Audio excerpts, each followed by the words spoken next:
Customs. A little while ago, I realized if you liquefy plastic and then swirl it around with some paint pigment, that you can permanently change the color. So I'm doing a bit of that just for fun, just for a break. Kollector's skin is not this bright blue. It's a little more of a blue-gray, which is fine because when I mix this with the plastic, it's not going to stay perfectly blue like this. It's gonna get kind of muddy, kind of grayed. So it should look pretty good. It's going to take a few meltings, but the result's pretty nice. It's better than painting it and then having the paint chip off over the years, Now I just apply some heat to it with this soldering iron.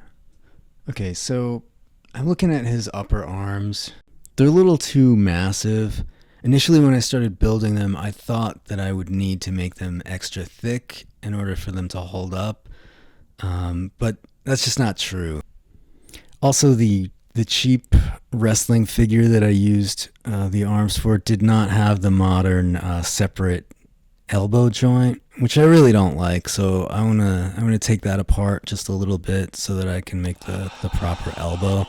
So I'm gonna heat it up and then pull that out, save this for something else. And then with my 3D pen, I'm gonna build the other half of the elbow that plugs into the forearm.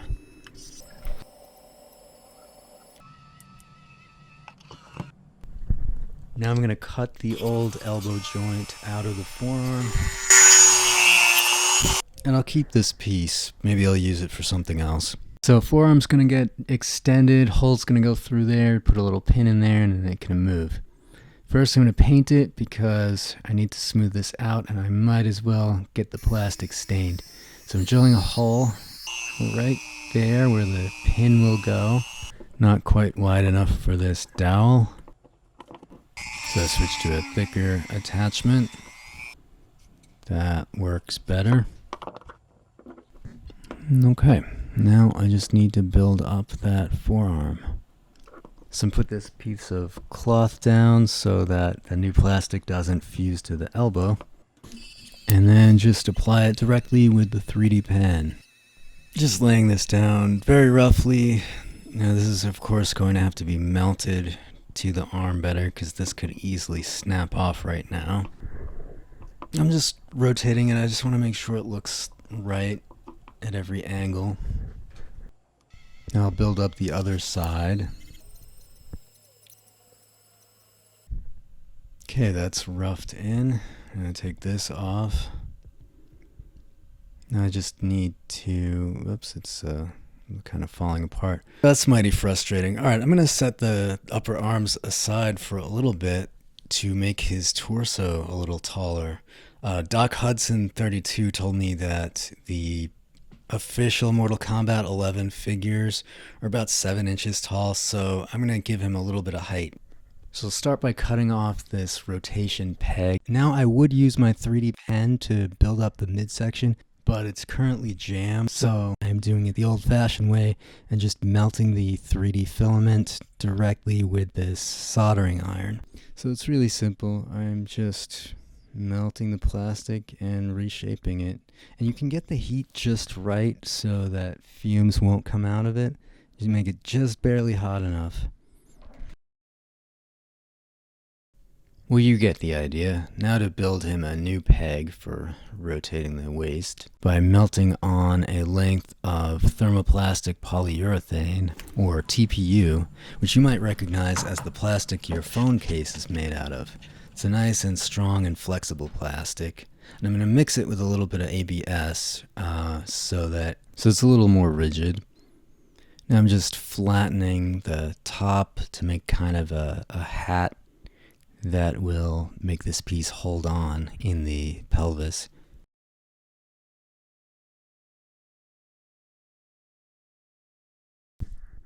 I think that'll work. Yep, it works.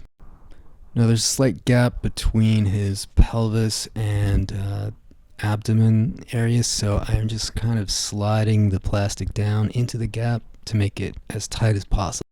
Good, now I'm gonna put his legs back on, and then I will melt the parts together.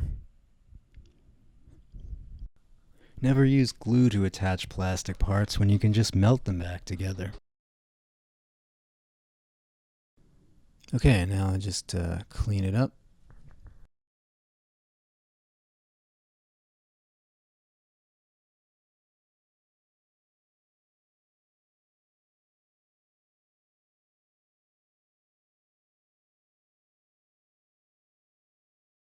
Okay, now just a quick paint application here.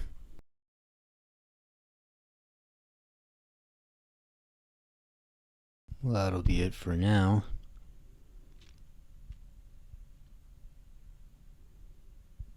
Oh wait, I want to do a little more work on those upper arms. So I've redone the pegs that the bicep section plugs into. They're not currently working, but I'm going to fix that. Take this big, broad Dremel attachment and just kind of smooth out the surface of this plug. And I'm also taking off a lot of the bulk of his upper arm because I want his arms to be skinny just like Kollector in the game. Major reason I like to work with plastic as opposed to epoxy putty is that when you sand it or grind it down like this, it turns into these convenient little shreds that you can just peel off. With epoxy putty, though, it becomes this powder that can get into your lungs and everywhere, and I don't like it. What I really like about this plastic, though, is that I can save all the shavings and remelt them and reuse them as many times as I need. Alright, let's change directions again because I'm crazy. When I originally attached these Triple H arms to his back, I didn't realize you could reshape plastic by melting it.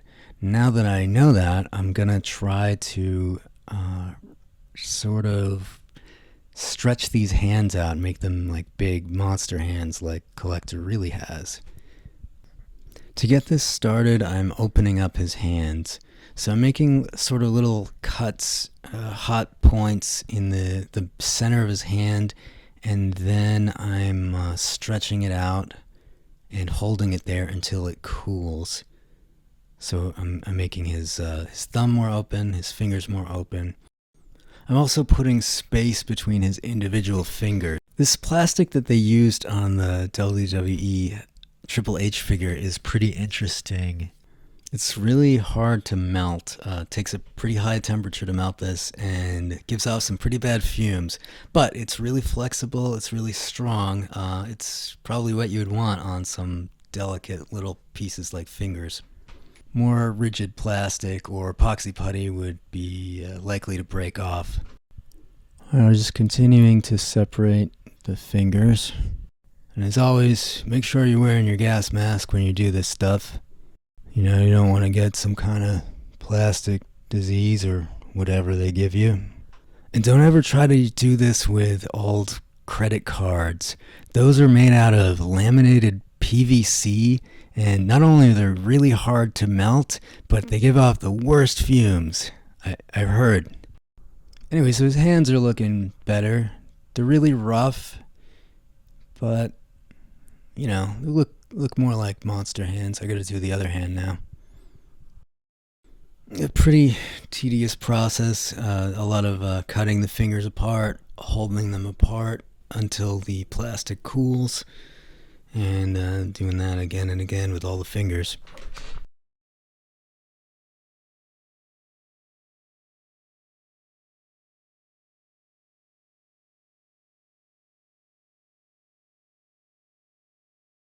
Well, alright, still a lot of work to do on the hands, but I think they look better.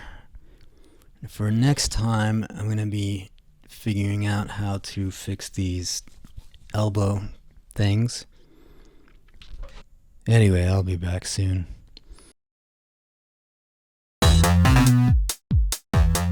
Crewman's Customs.